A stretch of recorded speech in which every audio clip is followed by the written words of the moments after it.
Pernah nggak sih kalian dengar berita soal Nikita Mirzani divonis penjara 11 tahun? Heboh banget ya, rasanya kayak roller coaster, publik langsung ramai berkomentar. Tapi, tunggu dulu. Kenapa hukuman Nikita terasa begitu berat di mata masyarakat? Saya jadi teringat istilah disparitas hukum, artinya perbedaan penegakan hukum untuk kasus yang sejenis. Nah, disparitas ini jadi topik hangat karena banyak masyarakat membandingkan kasus Nikita dengan kasus koruptor. Pernah nggak kalian bertanya-tanya, kok koruptor hukumannya ringan, padahal korupsi itu merugikan negara? Nah, ada istilah lain yang penting, asas proporsionalitas. Ini prinsip di mana hukuman seharusnya sebanding dengan tingkat kesalahan dan kerugian. Tapi kadang di ruang sidang, proporsionalitas itu serasa kabur. Kalau kalian bertanya, apa sih sebenarnya kasus Nikita Mirzani? Nikita dijerat UIT terkait pencemaran nama baik lewat media sosial. Disinilah publik merasa, masa gara-gara update status hukumannya bisa sampai 11 tahun. Jadi di segmen ini kita buka dulu pertanyaannya, apakah benar sistem hukum kita sudah adil atau masih ada celah yang bikin masyarakat geram? Sekarang kita geser ke kasus koruptor. Korupsi itu seperti kanker dalam tubuh negara. Modus operandinya macam-macam, mulai dari suap gratifikasi sampai penggelapan anggaran. Tapi apa sih sebenarnya makna kata gratifikasi? Gampangnya itu hadiah atau fasilitas yang diterima pejabat dan bisa jadi pintu masuk korupsi. Dampaknya nggak main-main. Anggaran pendidikan, kesehatan, infrastruktur semuanya bisa terkuras karena ulah segelintir orang.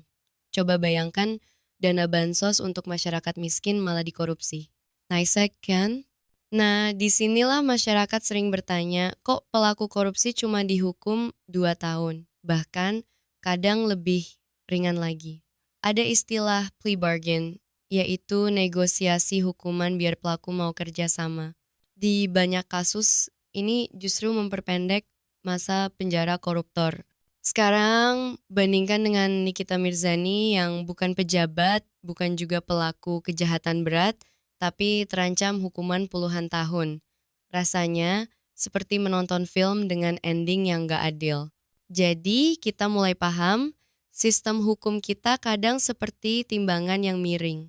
Kenapa bisa begitu? Yuk kita bedah di segmen berikutnya. Oke, masuk ke inti masalah, disparitas hukum. Kenapa sih pelaku kejahatan yang berbeda bisa dapat hukuman yang gak seimbang? Ada dua istilah penting, subjektivitas hakim dan multitafsir undang-undang.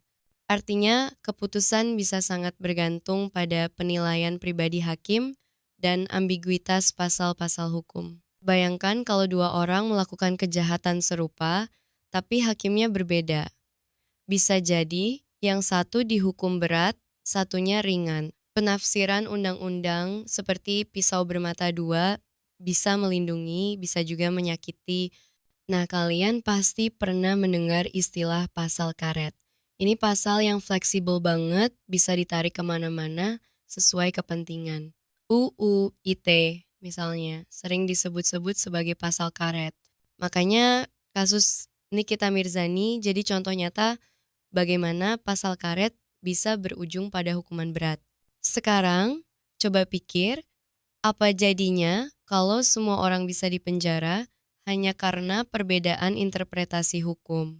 Tentu, rasa aman kita bakal lenyap. Disinilah konflik besarnya. Solusinya, harus ada reformasi hukum. Penegakan hukum harus jelas acuannya dan tidak membiarkan tafsir bebas yang merugikan.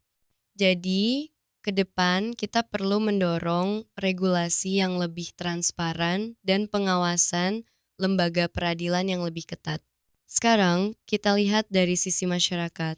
Ketika ada ketimpangan vonis seperti Nikita Mirzani versus koruptor, apa dampaknya ke publik? Jawabannya ketidakpercayaan pada sistem hukum.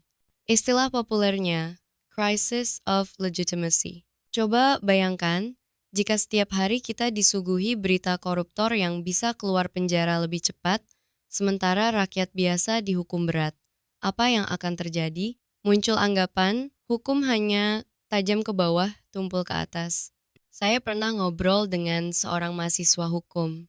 Ia bilang, "Pak, saya jadi pesimis mau jadi pengacara karena sistemnya nggak berpihak pada keadilan." Pernyataan seperti ini jelas berbahaya buat masa depan bangsa. Dampak lain, masyarakat jadi apatis, bahkan antipati terhadap aparat penegak hukum. Kalau sudah begini, bagaimana negara bisa maju?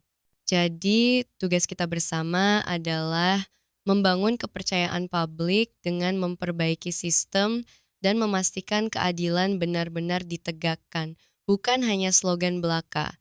Akhirnya, kita sampai pada titik solusi.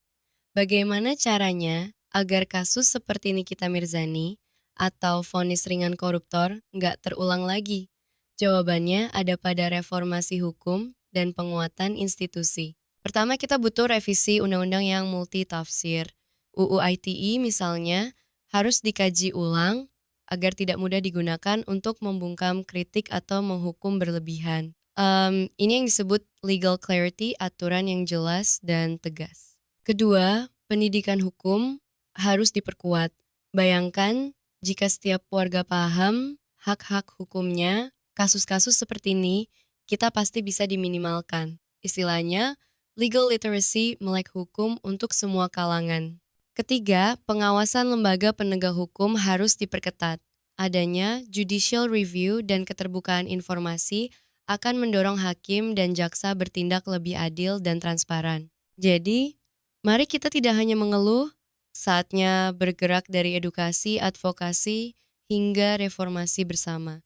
Percayalah, keadilan itu bukan mimpi, asal kita semua jadi bagian dari perubahan.